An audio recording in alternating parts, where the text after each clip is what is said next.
do have a long list of things that we wish we had had better conversations about before we got married. So I'm going to call in some backup here. And this is my partner. Woo! Hey guys, we don't have any advice, but here are some questions I wish we would have asked better. The number one thing was when we got married, we had a really common foundation of our faith, which I think is tremendous. I think spirituality is something you guys should talk about, but we wish we had asked other questions as well.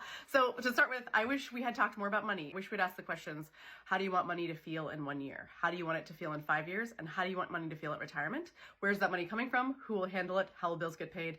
And then even deeper, what is your mindset around money? There's some kind of cool quizzes online you can dig into to get your own mindset. It'd be kind of cool to do together, a fun little bottle of wine, date night, figure out what your mindsets are around money. Yeah, speaking of a activity, Fair Play by Eve Rodsky is a really cool tool. It talks about division of labor and how that task gets divided up. Because when we got married, I thought gender roles meant my job was to go outside the home and work and come back and do almost nothing. A great recipe if you like divorce. I wish we had talked more about like our values outside of our faith.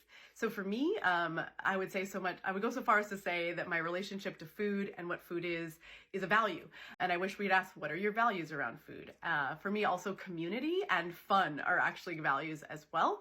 And being able to express those values, like dig into your life, like where are my values? What are my values? And then being able to express those to your partner. And it's okay if you have different values actually, but the ability to support each other in your values is really where that conversation is going to be key. Yeah, and there's this term in Fair Play called minimum standard of care. It actually talks about this idea, like when I say something and my partner says something, are we talking about the same thing? It actually applies to sex as well. Like how much sex do you envision having? What type of sex do you envision having?